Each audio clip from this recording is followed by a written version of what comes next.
Hello friends, how are you? Welcome to class 5th English, Unit 4, Animals, the Living Wonders, Poem Cat and Story, The Boy and the Butterfly. વિદ્યાર્થી મિત્રો, આજે આપણે standard 5નો unit 4 animals the living wonders lesson સમજવાના છીએ. અહીંયા આપણે સૌપ્રથમ તમે અહીંયા જોઈ શકો છો કે બિલાડી જે પણ જગ્યાએ એને મળે છે ત્યાં એ છુપાઈ જાય છે અથવા તો સૂઈ જાય છે. અહીંયા તમે જોઈ શકો છો તો આ બિલાડી કઈ કઈ જગ્યાએ સૂઈ જાય છે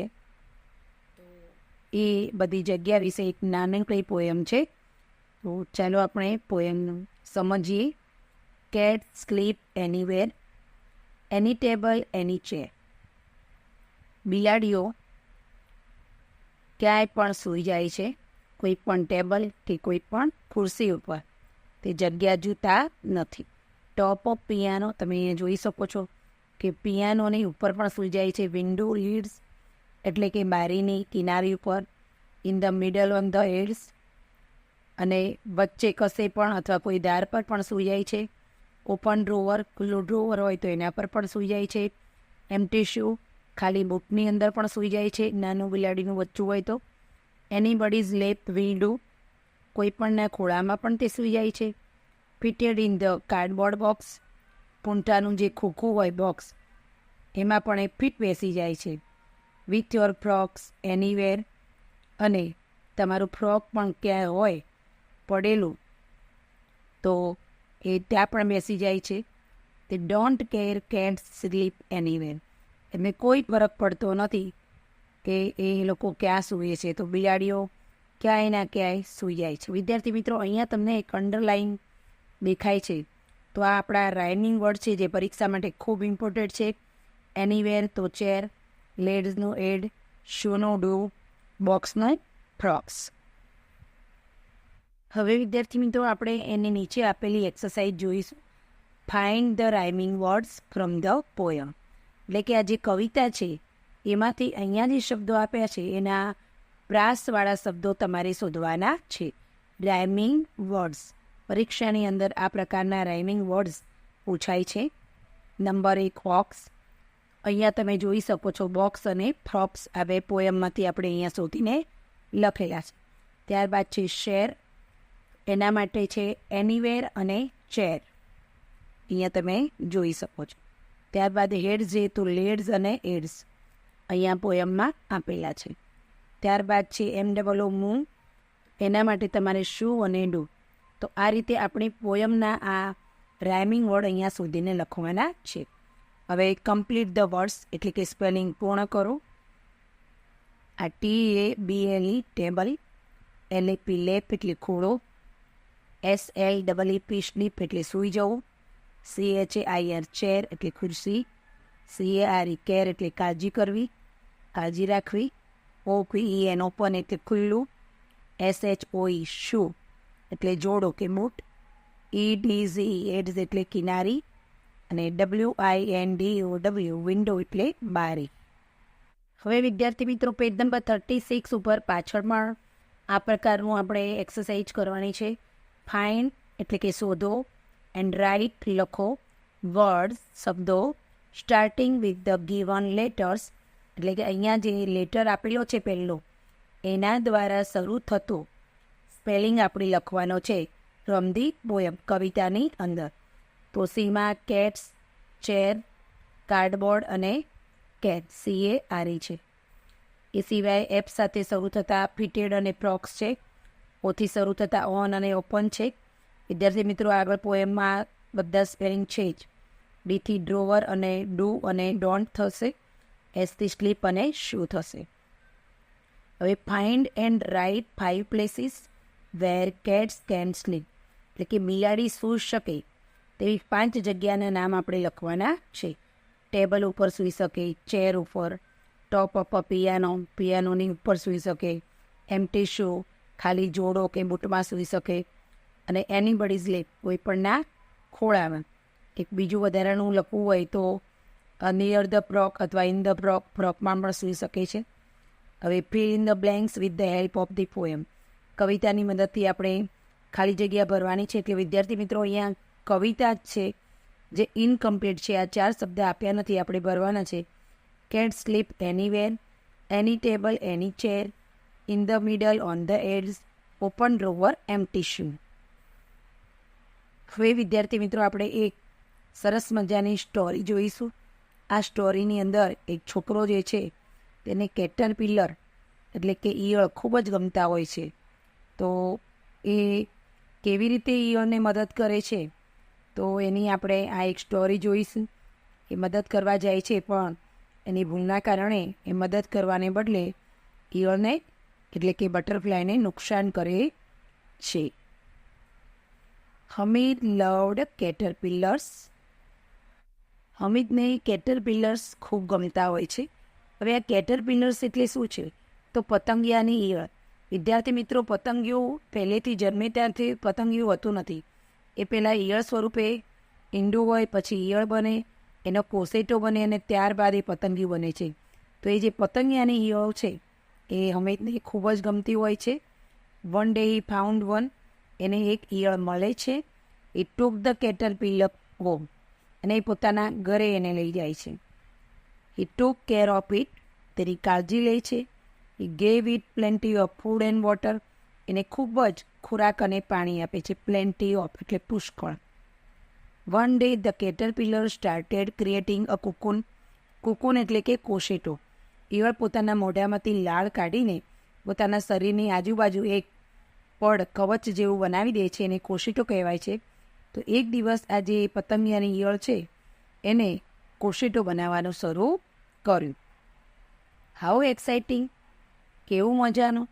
હવે એને તો નવાઈ લાગે છે, અચરજ પામે છે Hamid couldn't wait to see the butterfly.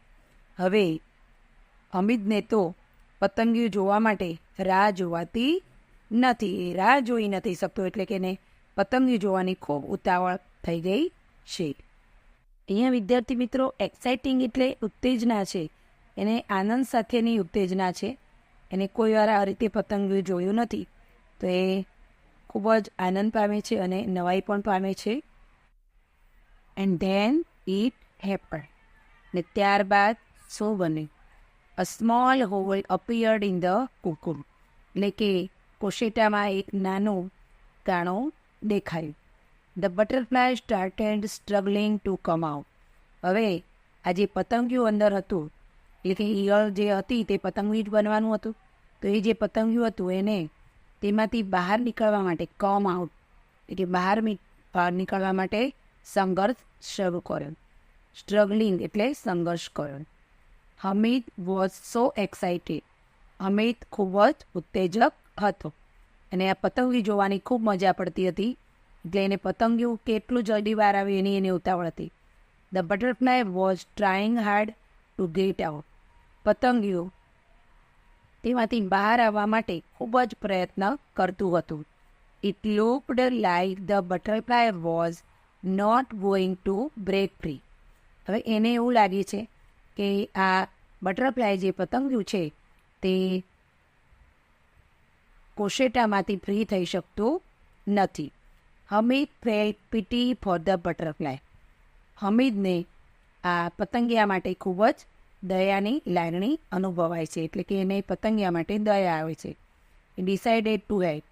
એટલે એને નક્કી કર્યું કે હું એને મદદ કરીશ. એને મદદ કરવાનું નક્કી કર્યું.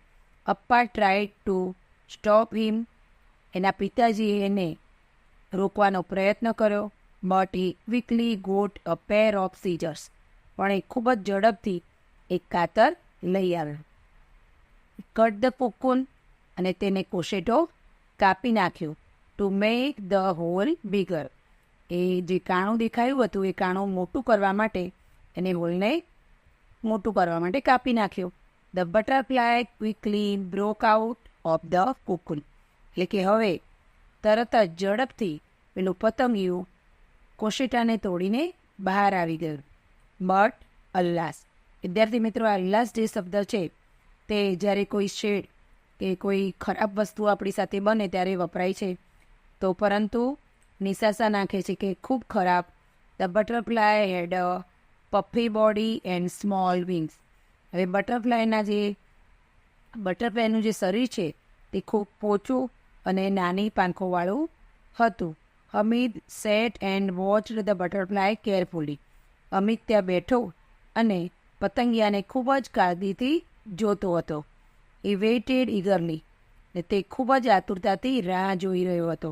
હી થોટ, એને વિચાર્યું, એટ એની મોમેન્ટ, એટલે કે કોઈ પણ ક્ષણે, the butterfly will fly out. આ બટરફ્લાય ઉડી આવશે, એટલે કે ઉડી જશે. થોડીક વારમાં એ ઉડશે. But it never happen. પણ એવું ક્યારેય બન્યું નહીં.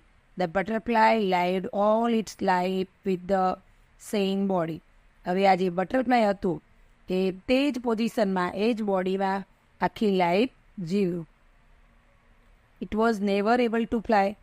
અને તે ક્યારેય ઉડી શક્યું નહીં, એટલે કે ઉડવા માટે કેપેબલ થયું નહીં. This was a lesson for Hamid. અને આ હમીદ માટે એક સબક, એટલે કે પાઠ હતો. કે અપ્પા સેડ ટુ હિમ, અને તેના પિતાજી એને સમજાવ્યું અને કહ્યું, the butterfly must work hard. એટલે કે બટરફ્લાય ખૂબ જ સખત મહેનત કરવી જ પડે છે. Get out of the cocoon. કોશેટામાંથી બહાર નીકળવા માટે. When it pushed hard. જ્યારે તે કોશેટામાંથી બહાર નીકળવા માટે ખૂબ જ ઝડપથી, એટલે કે જોરથી ધક્કો મારે છે, ધ લિક્વિડ ઇનસાઇડ ઇટ્સ.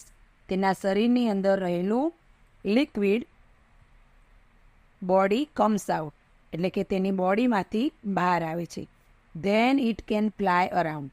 ને પછી તે આજુબાજુ ઉડી શકે છે. એટલે કે તેની બોડી એકદમ હલકી થઈ જાય છે. Without hard work.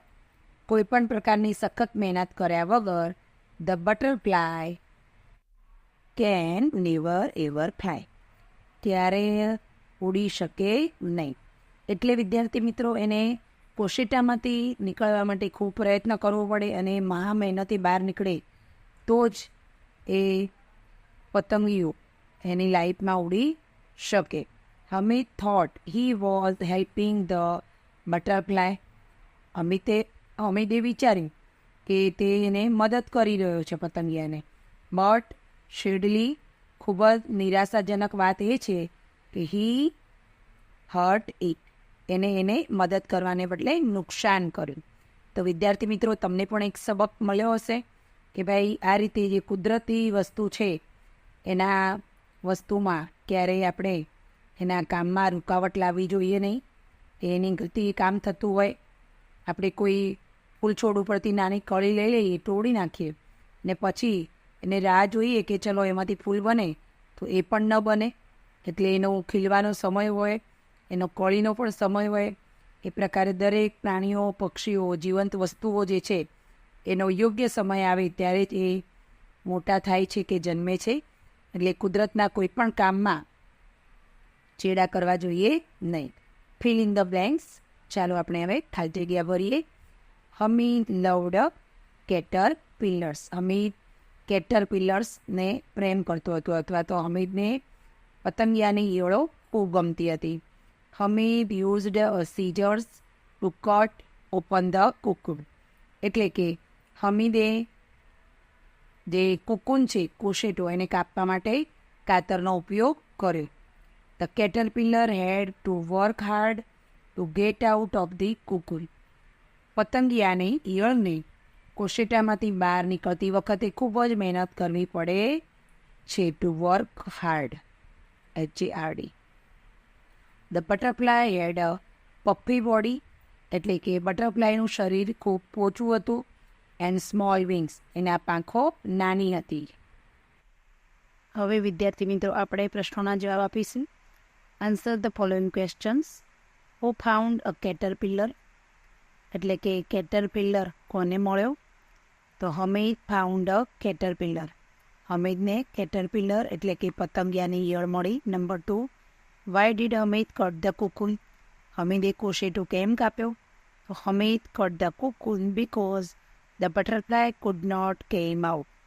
હમીદે કોશેટો કાપ્યો કારણ કે પતંગિયાની ઈયળ એમાંથી બહાર આવી શકતી નહોતી. Number 3, did Hamid help the caterpillar? હમીદે કેટરપિલરની મદદ કરી?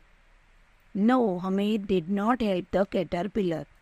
હમીદે કેટરપિલરની મદદ ન કરી. How was the butterfly when it got out of the cocoon? જ્યારે બટરફ્લાય કોશેટામાંથી બહાર આવ્યું ત્યારે કેવું હતું? When butterfly got out of the cocoon it had a puffy body and small wings. જ્યારે બટરફ્લાય કોશેટામાંથી બહાર આવ્યું ત્યારે તેનું શરીર એકદમ ઓછું અને એની પાંખો નાની હતી. Number 5, who stopped Hamid? Appa tried to stop Hamid. વિદ્યાર્થી મિત્રો, આ વિડીયો હવે પૂર્ણ થાય છે. ફરીથી નવા વિડીયો સાથે મળીએ. ત્યાં સુધી ગુડ બાય ફ્રેન્ડ્સ.